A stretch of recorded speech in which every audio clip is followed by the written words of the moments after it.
దేవునికి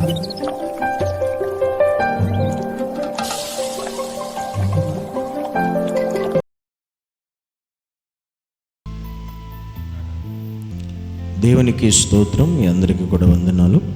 దేవుని వాక్య భాగాన్ని చదువుకుందాం. న్యాయాధిపతుల గ్రంథము 5వ అధ్యాయము 31వ వచనం. యెహోవా నీ శత్రువులందరూ అలాగుననే నశించెదరు, ఆయనను ప్రేమించువారు బలముతో ఉదయించు సూర్యుని వలె ఉందురు. దేవుని వాక్యము సెలవిచ్చింది ఏంటి అంటే, దేవునిలో మనం ఎలా ఉంటాం? సూర్యుని వలె మనం ఉంటామంట. ఒక సూర్యుడు ఎలా ఉంటాడో మనకు తెలుసు. ఆ సూర్యుడే లోకమంతటికి వెలిగిస్తున్నాడు. ప్రపంచమంతటి ఒకటే సూర్యుడు, ఆ సూర్యుడు లోకమంతటికి వెలిగిస్తున్నాడు.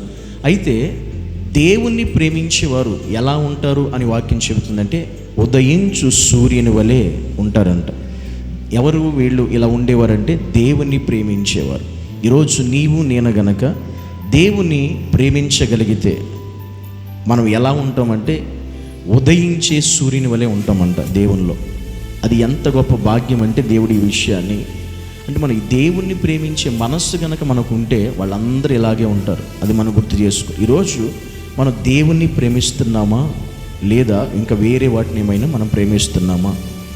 దేవుణ్ణి ప్రేమిస్తే మాత్రం నువ్వు ఒక సూర్యుని వలె ఖచ్చితంగా ఉదయిస్తావు. ఉదయించే సూర్యుని వలె నువ్వు కనబడతావు, అలా ఉంటావు, అలా జీవించే పరిస్థితులు నీ లైఫ్లో కనబడుతూ ఉంటాయి. కానీ నువ్వు దేవుని ప్రేమించలేని పరిస్థితులు ఉంటే గనక ఉదయించే సూర్యుని వలె కాదు, కానీ మనం చీకటిగా మారిపోయే పరిస్థితులు కూడా ఉంటాయి. దేవుని ప్రేమించలేని పరిస్థితులు ఉంటాయి. కానీ ఈరోజు మాట్లాడే విషయం ఎవరి కోసం దేవుడు అంటే, ఆయన ప్రేమించే వారి కోసం. ఆయన ప్రేమిస్తే మన జీవితాలు అలా ఉంటాయని, అంటే వెలుగుతో నింపబడి ఉంటాయి, వెలుగుమయమై ఉంటాయి. దేవుని యొక్క వెలుగు మనలో ఉంటుంది. ఒక సూర్యుని కాంతి వలె మనం నడిపించబడతాం. అనేకులకు వెలుగుగా మన జీవితాలు ఉంటాయి. ఇప్పుడు ఆయన ప్రేమించే మనసు నీకుందా? ఈరోజు దేవుని ప్రేమిస్తున్నామా లేదా ఈ లోకంలో ఉన్న వాటిని, లోకంలో ఉన్న ఆశలను, మనుషులను, డబ్బుని, లేకపోతే కొన్ని ఇష్టాలు, మనకున్న ఇష్టమైన వాటిని, వేటిని మనం ప్రేమిస్తున్నాం, ఎలాంటి వాటిని మనం ప్రేమిస్తున్నాం అనేది మనం జ్ఞాపకం చేసుకోవాల్సిన ప్రాముఖ్యమైన విషయం.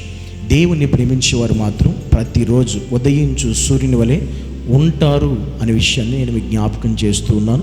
ఈరోజు దేవుడు అదే మాట్లాడుతున్నాడు. ప్రతి దినము ఒక ఉదయించు సూర్యుని వలె నీవు ఉండాలి అనుకుంటే, ప్రతిరోజు నువ్వు దేవుణ్ణి ప్రేమించే క్రైస్తవుడిగా, దేవుని కుమారుడిగా, దేవుని కుమార్తెగా నువ్వు ఉంటే చాలు.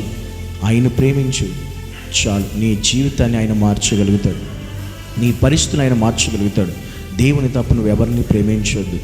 ఆయన ఒక్కడిని ప్రేమించగలిగితే నీ పరిస్థితి ఒక వెలుగుమయమై ఉంటుందని దేవుడు మాట్లాడుతున్నాడు. నీ జీవితం, నీ కుటుంబ పరిస్థితులన్నీ కూడా ఒక వెలుగుమయమై ఉదయించు సూర్యుని వలె నీవు ఉండాలని దేవుడు ఆశపడుతున్నాడు, దేవుడు కోరుకుంటున్నాడు. అతి ఉన్నతమైనటువంటి కృప దేవుడు మనందరికీ దయచేయునుగాక. ఆమేన్. పరిశుద్ధుడా నీకు వందనాలు యేసయ్యా.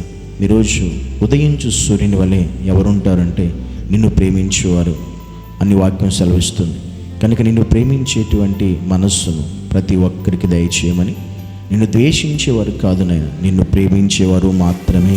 అలా నిన్ను ప్రేమించే హృదయాలు మాకు దయచేయమని యేసు నామాన్ని బట్టి ప్రార్థిస్తున్నాము తండ్రి. ఆమేన్.